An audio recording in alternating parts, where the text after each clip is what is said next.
to Curbside Camp. This week we're going to do claws, paws, and jaws. And today our activity is going to be salt dough animal tracks. So in your bag, you should have a little baggie of 2 cups of flour, 1 cup of salt, a popsicle stick. I have a toothpick here with me. And then the animal tracks ABCs. And then what we're going to do next is learn how to mix our salt dough, and then we'll go into how to form your animal tracks. So first, we are going to mix our flour, 2 cups of flour with 1 cup of salt, and that's all the stuff that's in your baggies. Shoop. And you're just gonna mix them together.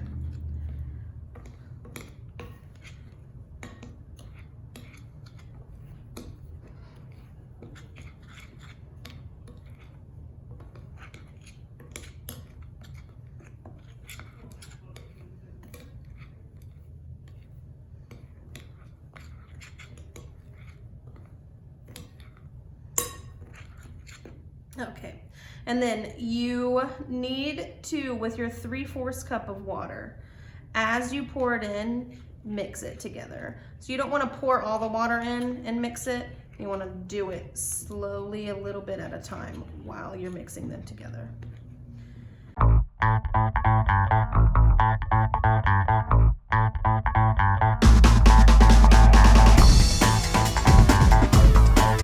And eventually it's gonna get hard for you to mix with a spoon, so I'm just gonna switch to my hands.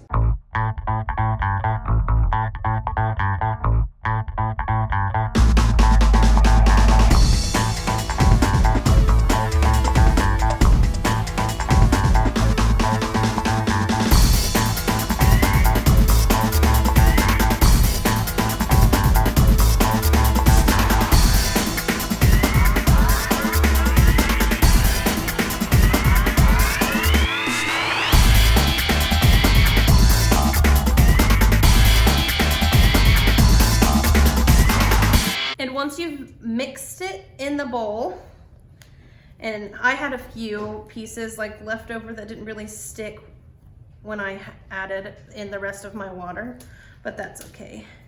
And you're gonna keep kneading it until it doesn't have any weird pieces flaking off. Just make a nice dough patty. If you've got like a cookie roller, that would be helpful for you, but I'm just gonna use my hands. And then once you've got it all mixed together, with this much salt dough, you can do a few different tracks, and you can choose what size you want them to be. If you want them to be like real life size, or just make a bunch of small ones, that is up to you, but you can like tear off a piece of it, set the rest of it on the side.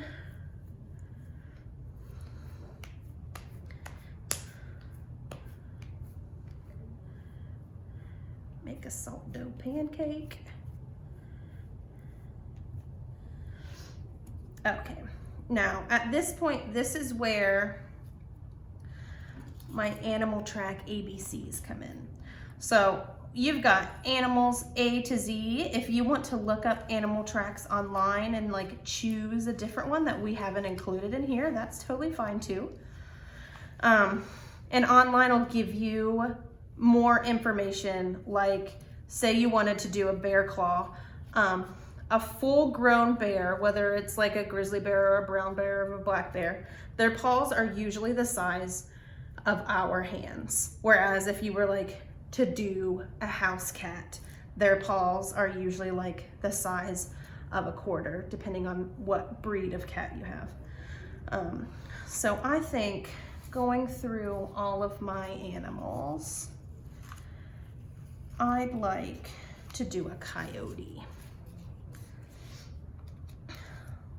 So with my fingers, I'm gonna try to make the indentations of what a coyote's paw print looks like. So on these sheets, it'll have their front paw, and then the pattern of their back paw. So most animals, their front feet and their back feet look different, kind of like ours do, right? You don't have hands for feet or feet for hands. So you can either make both or choose which one you want to do. I'm gonna try to do the front foot of a coyote.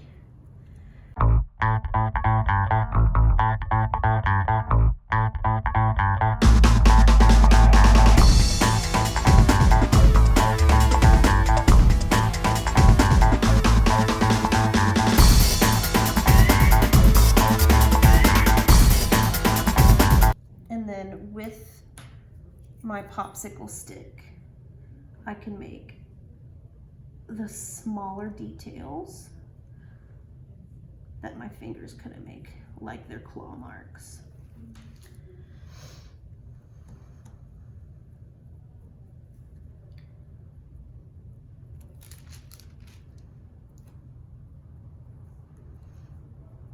And there's a coyote paw print.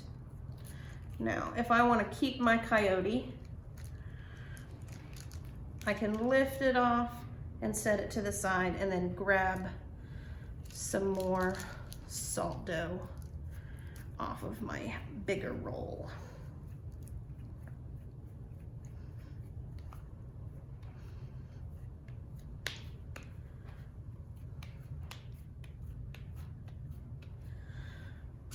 So what's cool about animal tracks is they are great for like identifying animals when you're out in the woods.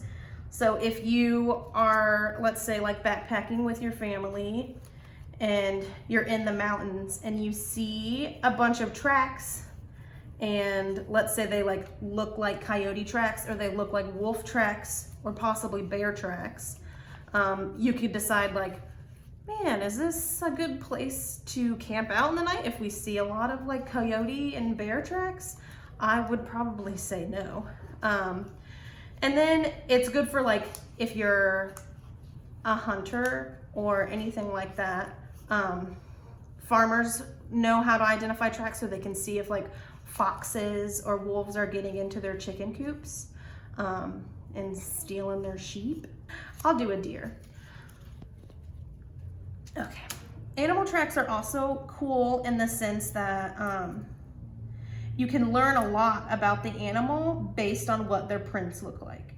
So let's say, think about if you have a cat at home, and everyone likes to call like the bottom of cats' feet's little toe beans, right? Why do you think that cats have like padded feet? That are kind of like puffy little toe beans. So the padded part of their feet makes it really easy for them to hunt and sneak up on prey.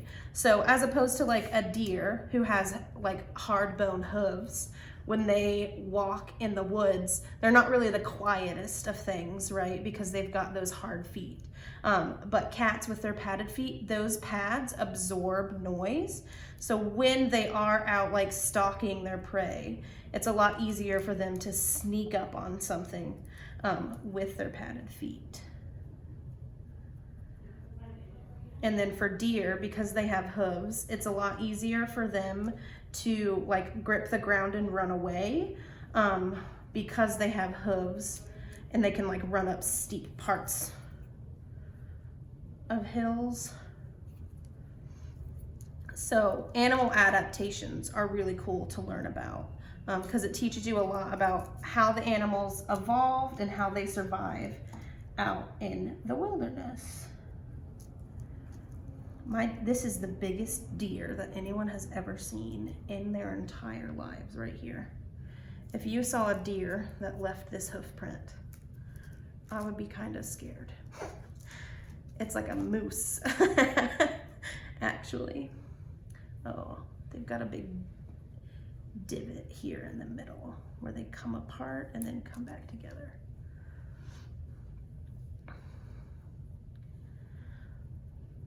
So if you end up making an animal print and you don't really like the way it looks, it's really easy, you know, salt dough. You just form it back together, pick out a different one, try it out. And then once you've made all of the animal tracks that you want to, you can bake salt dough, but if you guys, like, you can just set it out and let it harden by itself. And eventually when it hardens, you can color them, you can paint them, write your name on it, sign it like an artist, and then set it out and put it on display. So if you want to learn more about animal adaptations, I highly recommend it. It's really cool, the things you can figure out about animals. I think one of my favorite facts is about like deer ears. So deer have ears that are like shaped kind of like cups. So if you're ever like sitting across the room for someone and you whisper really lightly, they probably won't be able to hear you. But if you put your hands in the form of cups and tuck them behind your ears, it collects more sound and funnels it into your ears, so you can hear a lot better. And that's why when you like are on a walk in a park and you see a deer like snap its head and then like its cupped ears are like waving around, it's trying to collect the sound and see where you're coming from. So that's one of my favorite facts. But thank you for joining us for Curbside Camp. I hope you had fun, and I'll see you next time.